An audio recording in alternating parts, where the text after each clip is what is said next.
Shalom y bienvenidos a Vía Haftaj Israel, una frase hebrea que significa amarás a Israel. Esperamos que se queden con nosotros, ya que nuestro maestro, el Dr. Baruch, nos compartirá una enseñanza expositiva de la Biblia. El Dr. Baruch es profesor titular del Instituto Zera Abraham, con sede en Israel. Aunque todos los cursos en el instituto se imparten en hebreo, el Dr. Baruch se complace en compartir esta enseñanza en inglés con doblaje al español. Para más información, visítenos en amarasaisrael.org o descargue nuestra aplicación móvil Mi Estudio Bíblico. Aquí está Baruch y la lección de hoy. Si tú me dijeras, yo quiero experimentar a Dios, quiero que Él se mueva en mí, quiero conocer su presencia, su provisión y su poder en mi vida. Si eso te describiera a ti, yo te respondería que el Salmo 25 es lo que necesitas.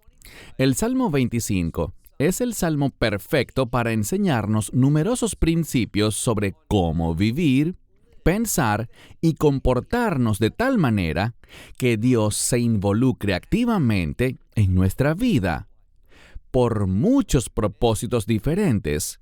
Obviamente uno es el de vivir en libertad, pero no solo para ser libre de aquellos que te atacan o de aquellos que quieren dañarte, sino también aprender verdades espirituales de modo que puedas hacer aquello que agrada a Dios. Entendamos que existe una relación entre esas dos cosas. Cuando quieres agradar a Dios, cumplir sus propósitos, el enemigo lo nota.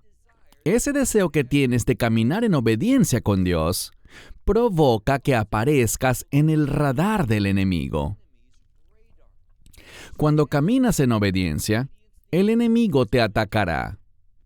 Pero es solo cuando aprendemos lo que este salmo nos enseña que podremos perseverar en victoria, caminando y llevando a cabo, y esto es lo más importante, aquello que agrada a Dios. Si tú haces que tu objetivo sea agradar a Dios, descubrirás que tu vida tiene significado. Vas a experimentar la obra de Dios en tu vida. Él se moverá, tendrás la seguridad de su actividad diaria en tu vida y conocerás su ayuda día tras día. Dicho esto, toma tu Biblia y ve conmigo al Salmo 25. Es un salmo más largo que los que hemos venido estudiando, pero está lleno de mensajes y de principios bíblicos, verdades que debemos aplicar a nuestra vida cuando nos encontremos en situaciones similares para que podamos salir de ellas en victoria. ¿Y qué significa eso? Cumpliendo los propósitos de Dios. Comencemos. Lo primero que vemos es que este salmo es de David. Todo lo que dice es Ley David, que en este caso significa de David. Él es el autor del Salmo 25. David habla, y habla personalmente. Habla desde su corazón. Habla de experiencias que él ha tenido, y él conoce la liberación de Dios, la fidelidad de Dios, la provisión de Dios en su vida. Por lo tanto, debido a eso, David es una gran fuente de conocimiento espiritual, para que podamos, una vez más, ser individuos que vencen los ataques del enemigo. David dice, «A ti, oh Señor, mi alma levanto». Bien. Este es un modismo que significa que David está tomando una decisión. Cuando dice que él levanta su alma al Señor, lo que está diciendo es esto: me estoy colocando bajo tu autoridad. Allí es cuando se manifiesta el inicio de la espiritualidad en tu vida. Hasta que no te sometas a su autoridad, colocando todo de ti, la misma esencia de tu vida, todos tus recursos, todo lo que tienes, hasta que no los traigas bajo su autoridad. No vas a crecer espiritualmente. No habrá una actividad espiritual placentera en la cual estés participando. Así que primero y principal, David dice estas palabras: a ti, oh Señor, mi alma levanto. Verso 2. Entonces, habla de Dios, no de una manera distante, sino muy personalmente. Él dice: Dios mío, en ti he confiado. Y lo que comunican aquí estas palabras de David no trata simplemente de confiar en Dios de vez en cuando. No solamente cuando tiene un problema que lo obliga a depender de Él y busca su ayuda, sino que lo que esto indica es una consistencia. Esta era la norma en la vida de David. Ahora, ¿falló alguna vez David? Sí, falló. Pero consistentemente la norma para David en toda situación era confiar en Dios, creer en Él, querer y desear el mover de Dios en su vida para que David pudiera ser impulsado hacia adelante en las cosas de Dios, en la senda de Dios. Así que dice: Dios mío, en ti he confiado. Y luego dice un constructo negativo: yo no seré avergonzado. Esto habla de un deseo. Y vemos algo. Hay una conexión en este pasaje entre confiar en Dios y no ser avergonzado. La alternativa, aunque no siempre la alternativa es cierta, pero en este caso lo es. Y lo que quiero decir es que cuando dejo de confiar en Él, cuando no actúo en lealtad al plan de Dios, cuando no demuestro fidelidad a su palabra, el resultado de esto siempre será la vergüenza. Puede que no ocurra de inmediato, puede que no la experimentemos mañana o la próxima semana, pero cuando dejamos de confiar en Dios, nos estamos moviendo hacia una experiencia de vergüenza. Y la vergüenza, en este contexto, no es lo que queremos experimentar. Es una experiencia que es muy humillante de una manera negativa, lo que significa que en lugar de humillarnos a nosotros mismos y ser acercados a Dios, cuando somos avergonzados, el resultado de eso es que nos sentiremos más distantes de Dios, nos sentiremos indignos y, de hecho, nos alejaremos de donde deberíamos estar. Así que David dice: en ti he confiado y no seré, es una afirmación, yo no seré avergonzado. Luego dice: mis enemigos no se alegrarán de mí. Bien, David tiene enemigos y entiende algo. Cuando le dices que sí a Dios, te estás volviendo enemigo de este mundo y de los que pertenecen a él, y del príncipe de este mundo, a quien conocemos como el enemigo, Hasatán, Satanás, el diablo, y todos sus recursos demoníacos. Así que David entiende esto. Yo confío en Dios, por lo tanto no seré avergonzado. Y dice, como una afirmación, él dice: mis enemigos no se regocijarán sobre mí. Es decir, sus propósitos, sus objetivos no se cumplirán en mi vida. Ellos van a fracasar. Y yo voy a ser algo que muchas veces se refiere a la congregación de los redimidos. Y eso es que vamos a ser vencedores. Esto lo digo con frecuencia. Con el fin de ser vencedores, tiene que existir algo que es necesario vencer.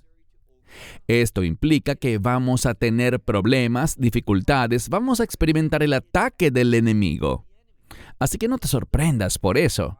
No dejes que eso te haga derrumbar y que lo veas como una experiencia incorrecta o que solo te pasa a ti. No, cuando caminamos en obediencia, nos convertimos automáticamente en blancos para el enemigo.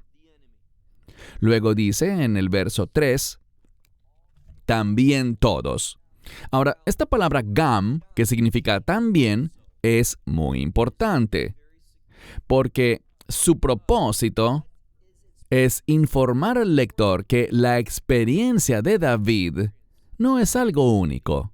No debemos concluir, bueno, es que esto le pasó fue a David, porque verdaderamente David era un tipo especial. Dios actuaba de manera distinta con David. Eso no es lo que David está revelando. Él dice, lo que yo he experimentado, esta seguridad que yo tengo de que mis enemigos no se alegrarán de mí, de que no seré avergonzado, David dice, también todos. Eso significa todo creyente, todo aquel que sea lo suficientemente sabio como para tomar estos principios que David está revelando en este salmo y aplicarlos constantemente en su vida, no solamente de vez en cuando, sino que se conviertan en el fundamento de su vida. Estos principios piadosos, que vivamos conforme a ellos. Estos principios fomentarán la actividad divina en nuestra vida, pues nos estamos sometiendo a leyes espirituales. Así que dice David en el verso 3, también todos, y aquí habla de aquellos que, y algunas Biblias dicen, esperan en ti, pero en realidad es la palabra para esperanza. De nuevo, hay una relación entre tener expectativas y la esperanza. Son dos cosas muy vinculadas entre sí, pero en general hay dos palabras hebreas distintas. Una es esperar con expectativa y la otra específicamente habla de una esperanza. Y esta es la palabra más exactamente traducida y es de donde obtenemos el sustantivo hebreo tikva, que significa esperanza. Así que dice, también todos, sin exclusiones, sin excepciones, todos aquellos cuya esperanza está en ti, una vez más dice, no serán avergonzados. Algunos lo ponen como una petición, que no sean avergonzados, pero eso no es lo que dice. Yo no veo en el hebreo original que se transmita ese sentido en la expresión. Vemos algo muy diferente. Vemos seguridad. Por eso dice, no serán avergonzados aquellos que esperan en ti. ¿Quiénes sí serán avergonzados? Dice, los que son traidores. Aquellos que actúan de manera indebida con otros. Y esta palabra se relaciona con alguien que no es fiel, que no se comporta de acuerdo con la fidelidad de vida. Es una persona que dice algo y deliberadamente apuñala por la espalda al otro con un acto traicionero. Una acción que no surge de la lealtad. Esos son los que, dice él, serán avergonzados. Y hay otro adjetivo con eso. Los que traicionan, los que actúan traicioneramente, y luego la palabra rikam, que significa en vano o para nada. La implicación es que no es que se comporten de una manera desleal por algún motivo o algún incentivo, sino que esta simplemente es su naturaleza. Ellos sienten placer, básicamente, en provocar la caída de los demás, actuando de una manera que genere tristeza y desesperación en otras personas. Estas personas tienen lo que llamaría yo una influencia demoníaca, un carácter satánico. Porque como hemos aprendido, Satanás significa adversario. Él trae adversidad a la vida de las personas. ¿Y qué quiere lograr principalmente cuando trabaja? Y déjame decirte algo. Satanás es diligente, es un trabajador incansable y hará todo lo que esté a su alcance para traer adversidad a la vida del creyente. ¿Y qué obtiene él a cambio? La satisfacción de ver a otros sufrir. ¿Cuán malvado y retorcido es eso? Pero Así es su naturaleza.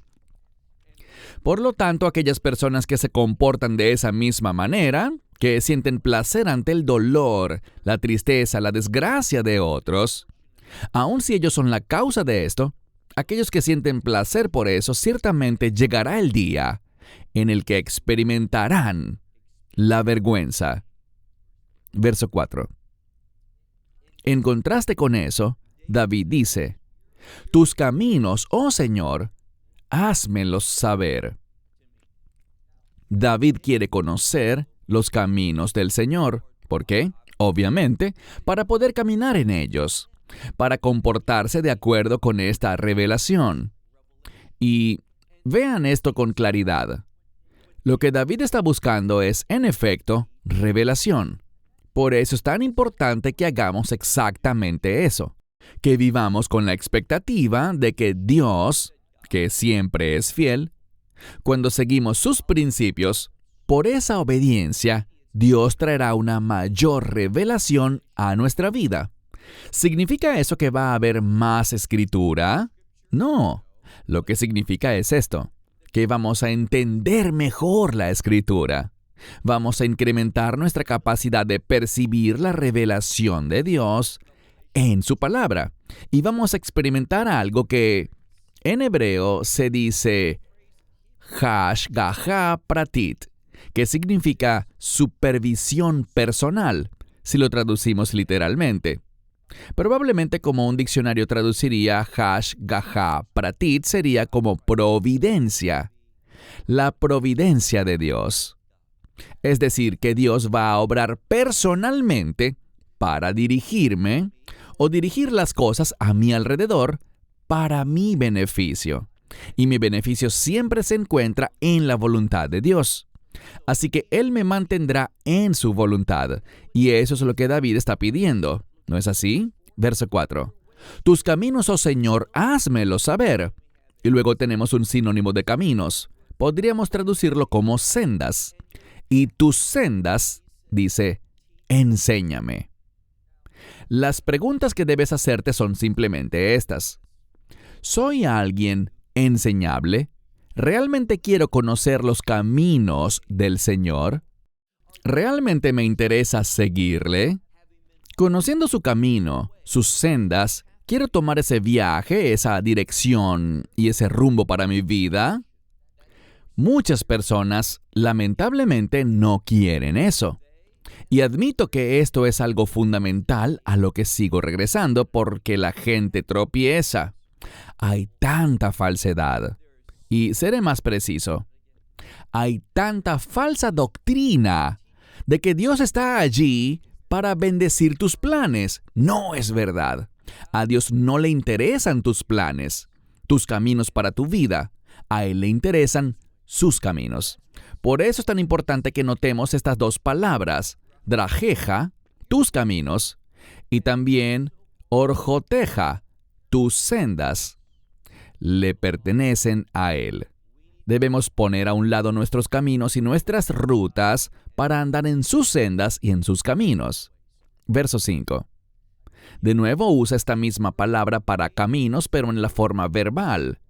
Podríamos traducirlo como guiar. Teníamos el sustantivo camino y cuando lo convertimos en verbo, significa guiar a alguien en el camino. Y eso es lo que David está pidiendo. Así que en el verso 5 dice, guíame o dirígeme en tu verdad. Aquí vemos un grandioso mensaje, un principio bíblico. El camino de Dios, sus sendas, sus rutas, aquellas cosas en las que somos llamados a caminar, siempre están relacionadas con su verdad. Ahora, hay un gran problema, y me refiero a que la gente habla de mi verdad o tu verdad, y hacen de la verdad algo muy subjetivo, pero no lo es. La verdad es la verdad de Dios. Solo hay una fuente de ella. Esa fuente es Dios, y solo hay un lugar donde encontrarla y es a través de su palabra. Por lo tanto, algo que no esté claramente fundamentado en la palabra de Dios, si alguien te está dando un consejo y no puede mostrarte que la base de ese consejo es la palabra de Dios, ese no es un consejero al que yo escucharía. No pienses que esa persona está recibiendo una revelación especial de Dios, porque no es verdad. Dios sí puede dar revelación. Él puede revelar verdad profética a una persona, pero siempre va a estar de acuerdo con la palabra de Dios. Siempre estará respaldada por la Biblia. Ten mucho cuidado con estos individuos que hablan de revelaciones especiales. David está diciendo aquí, una vez más, guíame en tu verdad y enséñame. El orden de las palabras en la Biblia es importante, porque aquí dice que cuando estamos caminando en su camino, que ese andar también será una fuente de conocimiento, una fuente de revelación. Mientras avanzamos en la senda de Dios, caminando con Él en sus objetivos, vamos a descubrir que en medio de eso, Dios nos enseñará. Luego dice, en la segunda parte del verso 5, porque tú, refiriéndose a Dios, y noten cómo habla de Dios aquí, el Dios de mi salvación. Nuevamente, si tú, y literalmente podríamos pasar horas y horas en este salmo, enfatizando el paralelismo, los matices de la poesía hebrea, que nos enseñan tanto al identificar cuál texto corresponde con cuál. Y una de las cosas que vemos aquí es que hay una relación basada en las palabras, en la gramática y en el orden. Hay una relación, no te lo pierdas, entre la verdad y la salvación. Y si no estamos abrazando la verdad de Dios, que es la única verdad, y cuidado, porque hay mucho que pretende ser verdad y no lo es. Satanás es el padre de la mentira, y por lo tanto, él dice, «Oh, ¿esa es la verdad? No creas eso. Esto está bien, puedes hacerlo y salirte con la tuya. Puedes tener todo lo que quieras». Todas estas son distorsiones, mentiras y tergiversaciones, cosas totalmente en conflicto con la palabra de Dios. A Satanás no le importa. Él dirá cualquier cosa para engañarte. Y aquí está el problema. Si somos susceptibles, es decir, yo quiero mi voluntad, y yo solo quiero que alguien me diga, que alguien me confirme que esto está bien. Muy frecuentemente escucho a gente que solo quiere ser afirmada en sus planes. Y lo triste es que no están interesados en la verdad. Se enojan si les dices, lo siento, pero eso es una violación. Tal como Juan el Bautista, cuando le dijo a aquel gobernante impío, no te es lícito tener a esta mujer como esposa. Ella, para ti, te es prohibida. Él estaba diciendo la verdad, y eso produjo una gran enemistad, e incluso le causó la muerte, causó su decapitación. ¿Por qué? Porque sus palabras no complacían lo que el hombre quería oír. Cuidado con esos individuos que están tan preocupados por obtener la afirmación de la sociedad y de los demás. Y hay muchos individuos que se hacen llamar maestros de la Biblia, ya sean pastores, conferencistas o autores. Y ¿sabes qué más veo? Veo a muchas personas que pretenden ser líderes espirituales, pero cuando revisas sus credenciales, no tienen ninguna. Si son autores es porque autopublicaron algo, y eso está bien. Puede que sea un buen libro, pero no tienen credenciales académicas. No han sido educados en cómo estudiar la palabra de Dios. Muy frecuentemente escucho esto. La gente viene creyendo que ha descubierto un asunto que debe ser resuelto, debatido, estudiado, etc. Y lo que no se dan cuenta es que los padres de la fe ya han discutido sobre eso. Ha habido concilios al respecto, que ese no es un tema nuevo. Será nuevo para ellos, pero es porque no han sido educados en los asuntos de la fe. Estamos viviendo en una sociedad que está ciega ante la verdad de Dios. Y a algunas personas les gusta esa ceguera porque les da el falso sentido de que pueden hacer lo que quieran. Seguimos leyendo. Pero tú eres el Dios de mi salvación, y en ti, esto es enfático en el texto, en ti, se repite la palabra, en ti he esperado. Es la palabra ki viti. En ti he puesto mi esperanza todo el día. Esto significa todo el día, pero también puede entenderse no solo como todo este día, sino que lo hago de manera constante. Ayer, el día anterior a ese, mañana, el día siguiente. David está hablando de una consistencia en su vida. Su relación con Dios no está prendida un día y apagada al día siguiente. Activa para esta situación, pero inactiva para aquella. David estaba totalmente comprometido con la verdad de Dios. Dios se había mostrado tan fiel con David que él lo llamaba el Dios de mi salvación. Y esa palabra salvación habla de victoria y liberación.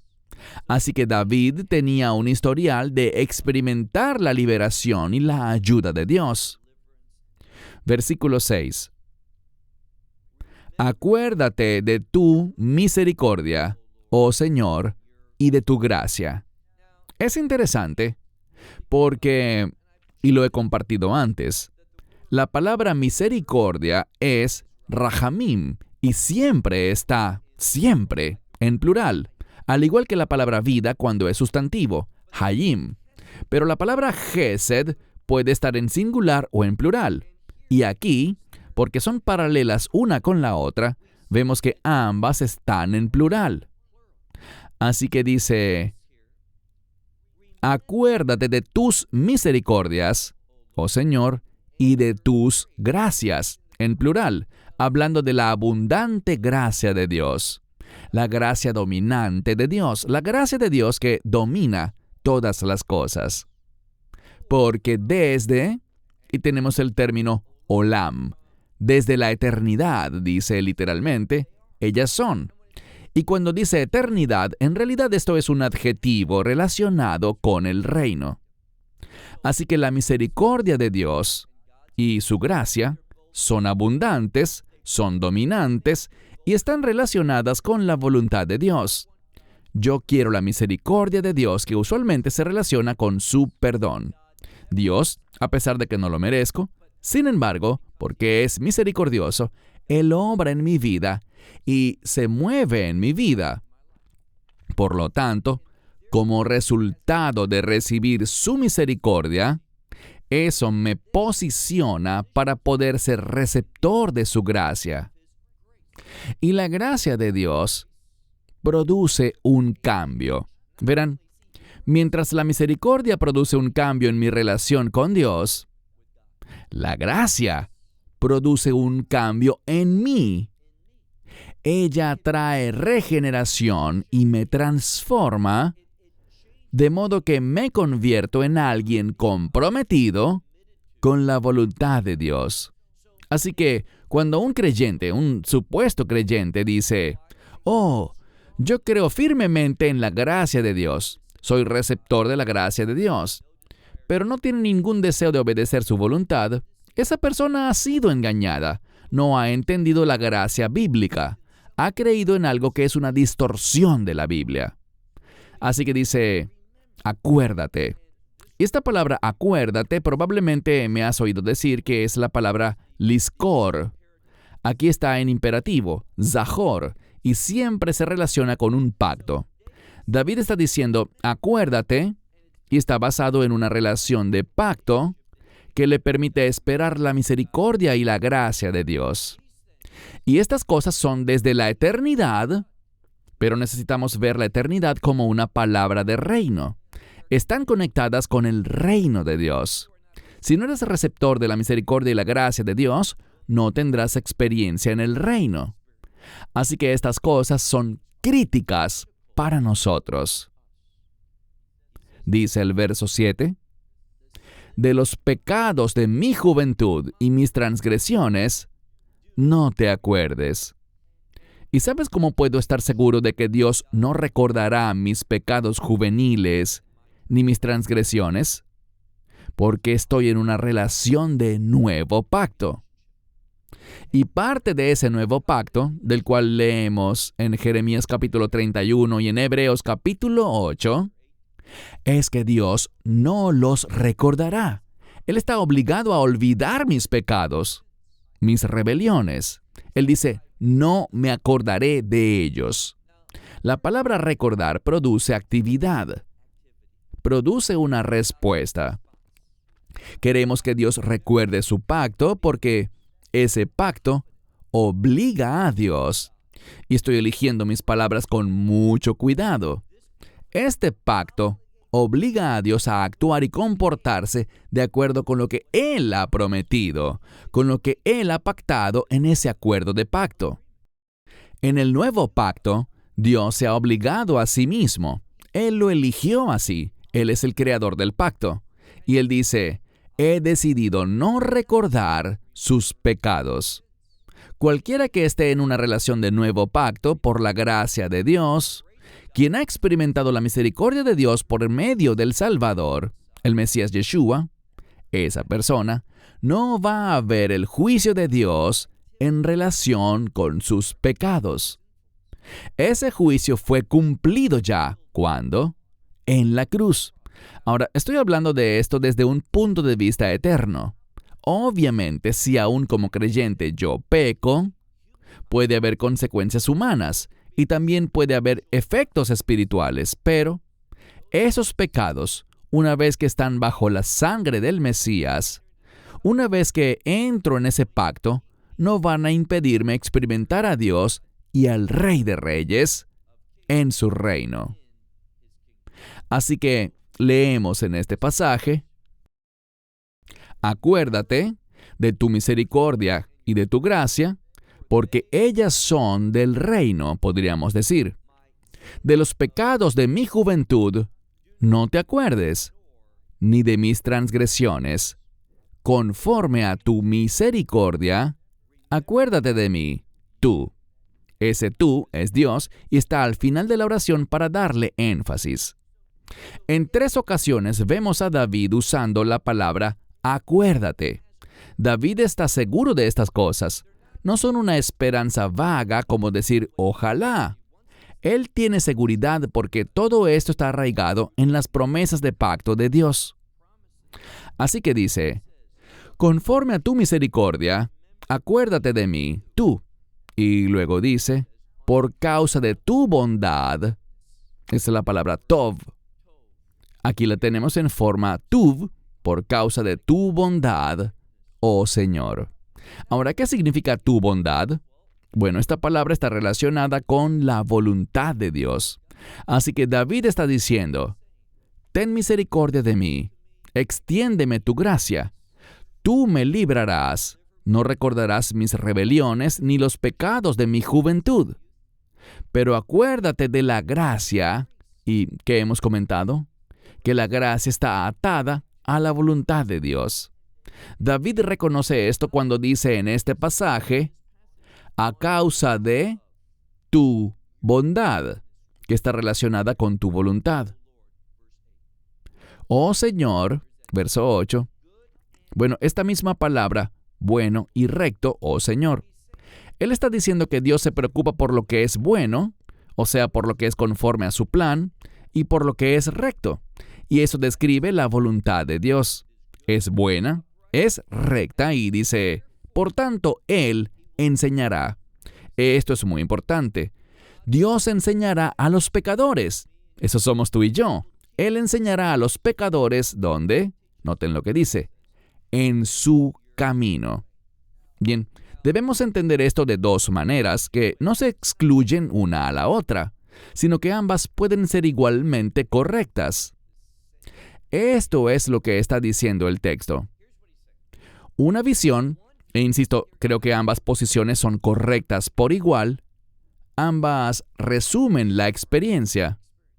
Cuando yo, como pecador, experimento el perdón de Dios, su misericordia, su gracia, cuando aplico su verdad a mi vida, esa verdad me impulsa, me posiciona en la voluntad de Dios, en su camino. Así que Dios me enseñará su camino, cuál es su deseo, cuál es su voluntad, cuáles son sus mandamientos, y luego, en su voluntad, también nos enseñará mientras avanzamos en su voluntad, en obediencia. Esa obediencia llega a ser también una fuente de revelación. Versículo 9. Dice aquí, la misma palabra, guíame. Él guiará a los humildes en juicio. Bien, este juicio es una palabra de perspectiva, un término que habla de tomar decisiones correctas. No hace mucho, conversábamos con unos queridos amigos y dijeron algo que realmente resonó tanto en mi esposa como en mí. Lo que ellos decían era que era muy raro encontrar creyentes que tengan discernimiento hoy en día. Y tenían razón, porque honestamente no estamos aplicando principios bíblicos a nuestra vida. Y cuando fallamos en eso, no tenemos discernimiento. Así que leemos en este pasaje, verso 9, dice, a los humildes guiará, los dirigirá en el juicio. Y además dice, y enseñará a los humildes su camino. Así que antes dijimos que debemos estar en su camino. ¿Y cómo lo encontramos? Con un principio fundamental de la espiritualidad, que es la humildad. Si no somos humildes, eso obstaculizará el ministerio, la obra del Espíritu Santo en nuestra vida. El orgullo le dice no a la revelación de Dios.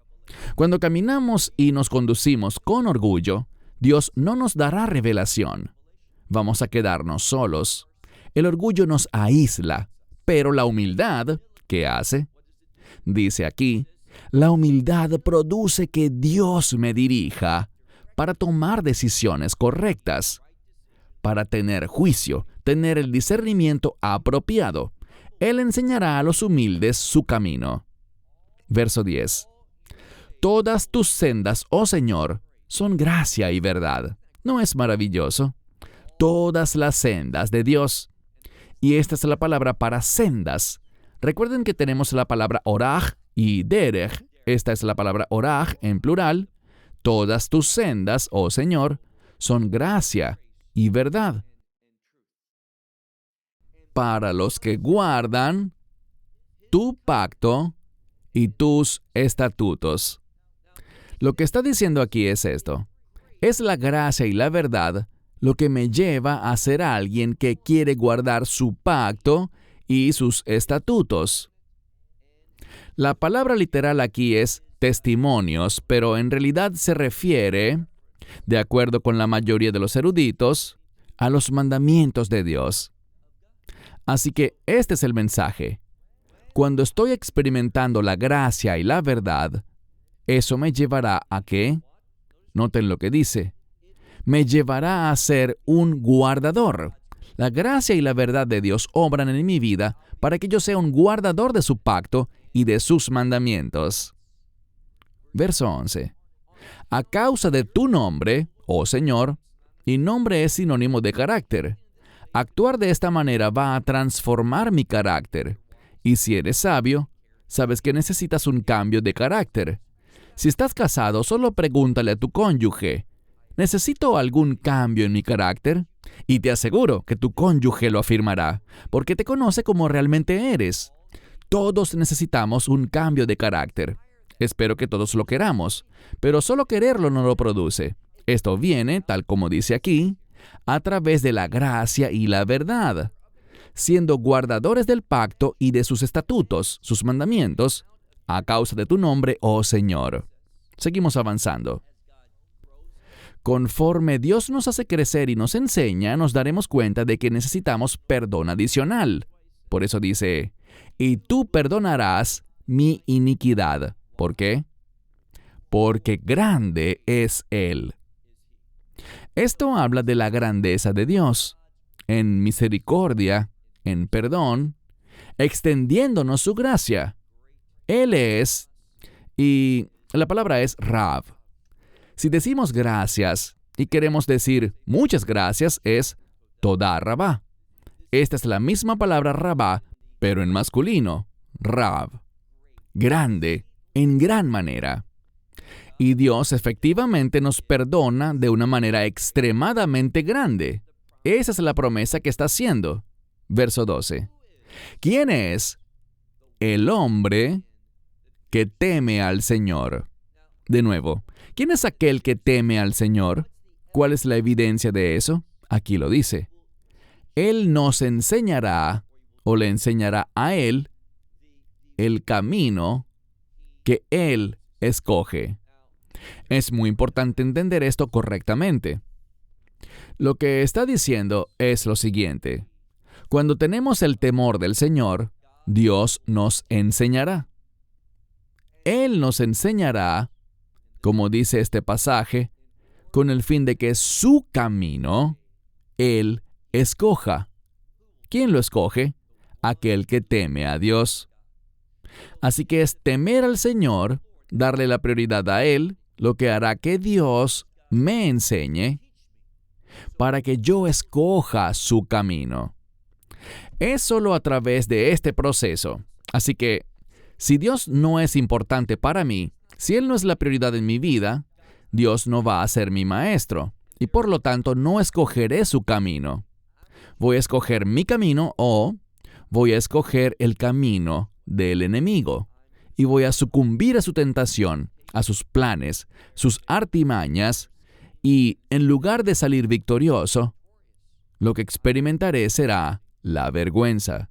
Verso 13. Su alma, hablando del que teme al Señor, su alma habitará en la bondad. Y esta bondad se refiere a la voluntad de Dios. Así que su alma en la voluntad de Dios morará, habitará. Él hará que habite allí. ¿Dónde? En su voluntad, en la bondad de Dios. Asociemos la bondad de Dios con su voluntad. Si quieres experimentar la bondad de Dios, entra en su voluntad, y esto sucede al poner estos principios en práctica.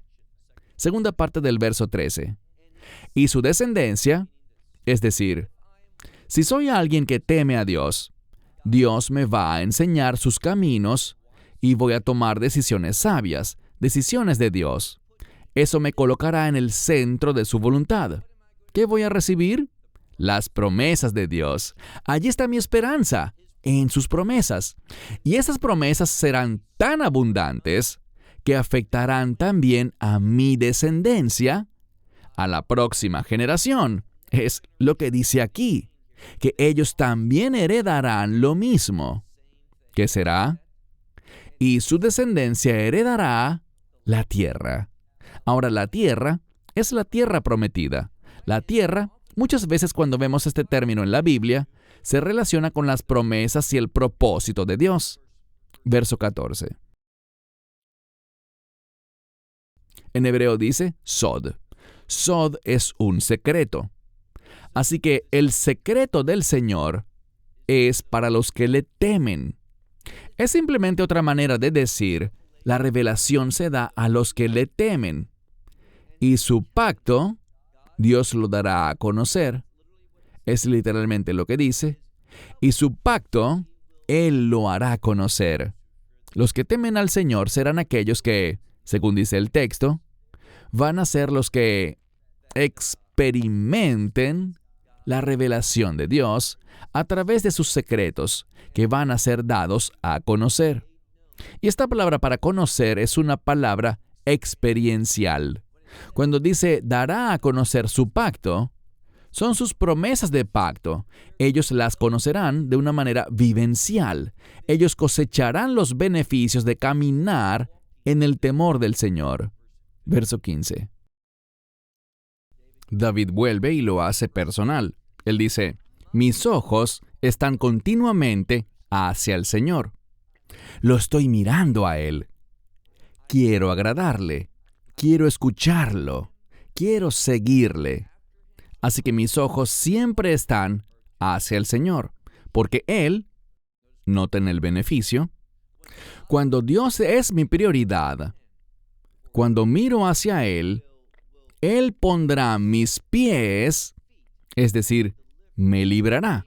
Él sacará mis pies de la red. El enemigo, ¿qué intenta hacer el enemigo? Él está tratando de capturarme. Él busca atraparme y llevarme al lugar donde Él quiere que esté. Tal como un animal era cazado, luego muerto y devorado, el enemigo quiere devorarte. Pero solamente Dios, solo Dios, su palabra, únicamente su revelación es lo que puede ser usado para traer su supervisión personal, su providencia a nuestra vida, con el fin de liberarnos de las trampas del enemigo. Y por eso dice David, ahora en el verso 16, vuélvete a mí, hablándole a Dios. Vuélvete a mí, ¿lo merezco? No. Por eso dice, ten gracia para conmigo, porque solo y afligido estoy. David ahora clama. Recuerda que él lo hace muy personal en esta sección. David ha sido herido. Ha sido lesionado por el enemigo. Y esa herida lo ha hecho ser capturado. Y él se da cuenta de que la única esperanza que tiene de ser liberado está en Dios. Y, por cierto, esta palabra cuando habla de liberar, de sacar mis pies de la red, es la palabra leotzi, y está relacionada con la redención. Es la misma palabra que se usó en el éxodo de Egipto, cuando los hijos de Israel fueron sacados de la esclavitud. Ahora Dios está haciendo esto personalmente con David. David está solo y está herido. Ha sido afligido, pero Dios lo ayudará. Verso 17. Las angustias de mi corazón han aumentado. Es una palabra que significa ensanchar. Lo que David está diciendo es esto. A medida que mi corazón reflexiona, y el corazón es sinónimo de la mente, a medida que reflexiono sobre mi situación, las angustias, y está en plural muy significativo, abundantes angustias, se ensanchan a mi alrededor. Los problemas están aumentando. ¿Y qué dice David? Y de mis congojas. Y esta palabra para congojas también está en plural. De esas cosas que me acongojan, y usa aquí la misma palabra. Sácame. Libérame es el término leotzi, que se relaciona con la redención. Lo que David está diciendo es esto. Si no experimento tu redención, y redención implica propiedad, aquello que es redimido se convierte en posesión adquirida. Cuando decimos, Dios, libérame, rescátame, y lo queremos en el contexto de la redención, nos convertimos en posesión adquirida de Dios. Y como dice Pablo, ¿cuál es nuestra respuesta a eso? Queremos glorificar a Dios con nuestro cuerpo, es decir, con nuestra existencia y con nuestros recursos, con cada cosa que tenemos y con la misma esencia de nuestra vida. Queremos poner todo bajo su autoridad para sus propósitos. Verso 18. David dice, mira, aún hablando con Dios, mira mis aflicciones y mi trabajo, mi labor. Y esta palabra para trabajo en este contexto se relaciona con sufrimiento y dolor. Así que David dice al Señor, mira mis aflicciones y mi sufrimiento, y noten lo que dice, perdona. Es una palabra que significa levantar, pero muchas veces en la Biblia el perdón implica levantar de nosotros los pecados, remover nuestros pecados. Así que dice en el verso 18, sí, versículo 18, y perdona todos mis pecados. Yo resaltaría este verso porque me trae gran ánimo y aliento. ¿Saben qué significa esto? David está diciendo, he fallado, he sucumbido a la tentación, he sido engañado, no he escogido sabiamente, he seguido mi propio rumbo, mis deseos, mi voluntad. Creí en esta mentira sobre mi destino. Seguí mis sueños que no eran de Dios, sino del enemigo. Y erróneamente los traté como si fueran de Dios, por lo que ahora soy un desastre. He pecado. Pero la buena noticia, lo que David está diciendo es, todo esto es consecuencia de mi desobediencia, pero tú perdonas. Fíjense bien. Sa-lejó. Lejó significa todo, y luego dice hatotai. Todo hatotai. Eso es todos mis pecados en plural. Mira a mis enemigos, verso 19, mira a mis enemigos porque son abundantes o son muchos. ¿Y quiénes son sus enemigos? Esta gran cantidad.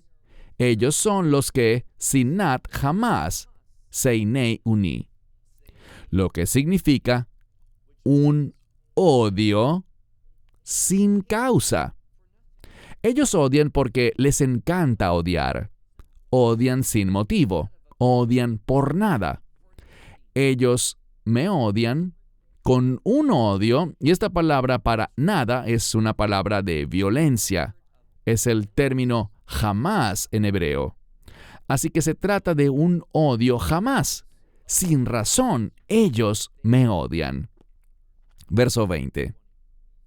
Él dice, guarda mi alma y líbrame. David siempre, constantemente, está volviéndose.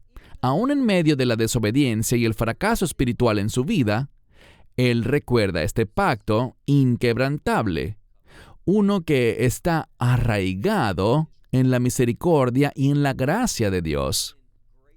Por lo tanto, es un maravilloso ejemplo para nosotros.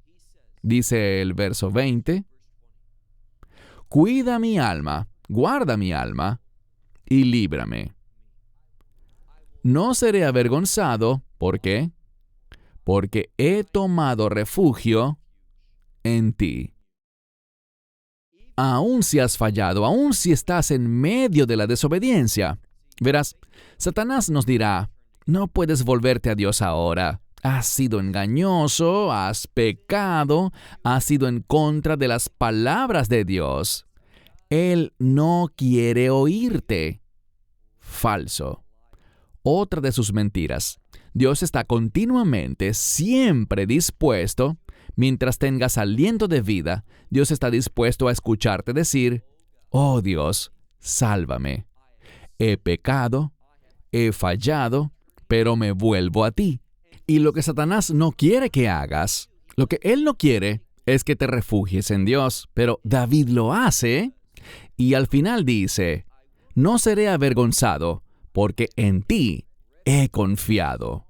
Y esta es una palabra que también se relaciona con la confianza. Verso 21. La palabra ton puede ser integridad, puede ser rectitud.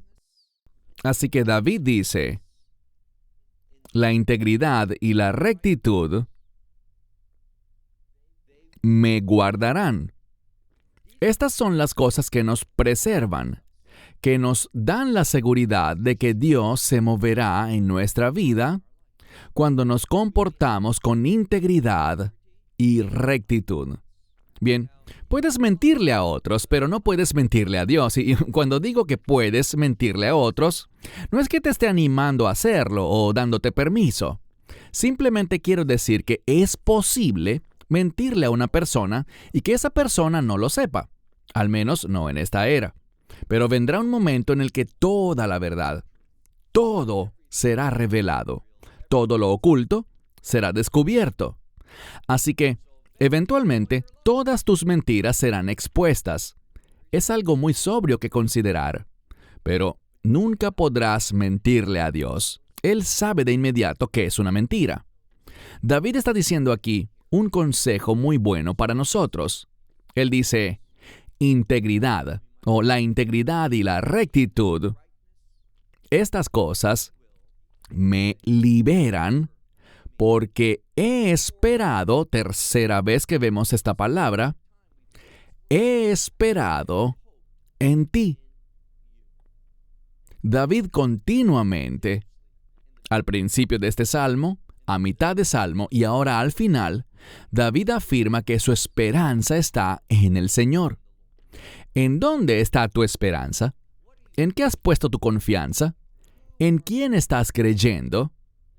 Si no es en el Dios bíblico, el Dios de Israel, y en su Hijo unigénito, el Salvador, el único Salvador, aquel que puede redimirme de todo mal, como dice Génesis 48, si no es en Él, no tienes esperanza.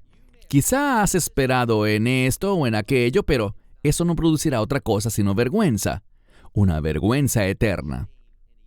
Pero cuando realmente esperas en el Señor, habrá una respuesta. Concluyamos. Último verso, verso 22. Una gran palabra. Es el término para redención, específicamente para el pago por la redención. Él dice, Dios redimió a Israel. Muy importante, Israel. ¿Acaso dice Palestina? No uses ese término. Es una abominación ante Dios.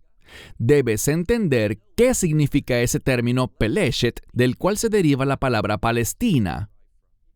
Si lo supieras, no lo usarías. Significa engaño, traición, significa fracaso. Es exactamente lo opuesto de lo que Israel es. Dios nunca va a redimir la tierra de Palestina. Ahora, los palestinos como individuos pueden experimentar la redención al creer en el Redentor de Israel. Pero el Salmo dice aquí, Dios ha redimido a Israel, lo ha redimido de todas sus angustias. Esto es solo obra del Mesías. La mayoría de los eruditos concuerdan. Cuando miramos este último verso, hay una clara referencia al Redentor divino que es el Mesías. Y el Mesías es capaz, y también está dispuesto a hacer justo eso, de redimirnos de todas nuestras angustias. Y al hacerlo, somos traídos a un pacto eterno, un pacto de reino, por el cual conocemos la actividad de Dios en nuestra vida.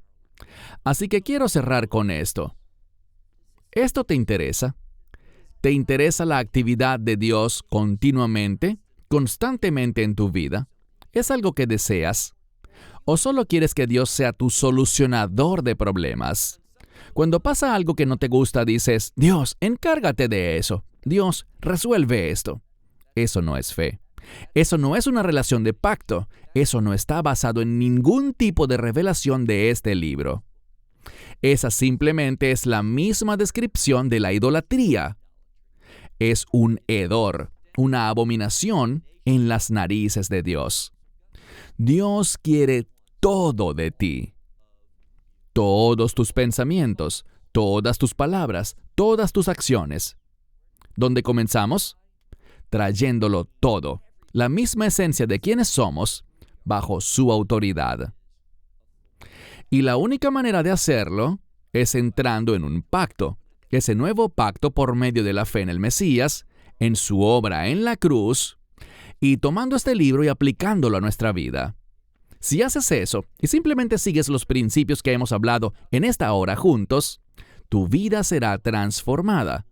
cambiada eternamente, porque descubrirás que el Salmo 25, si tomas estos principios y los aplicas, traerán una gran recompensa de reino a tu vida. Cierro con esto hasta la próxima semana. Shalom desde Israel. Shalom from Israel. Esperamos que te hayas edificado con el mensaje de hoy y lo compartas con otros. Te invitamos a seguir nuestros estudios cada semana por este canal y por el portal de YouTube de Amarás a Israel. También puedes descargar nuestra aplicación móvil gratuita, Mi Estudio Bíblico.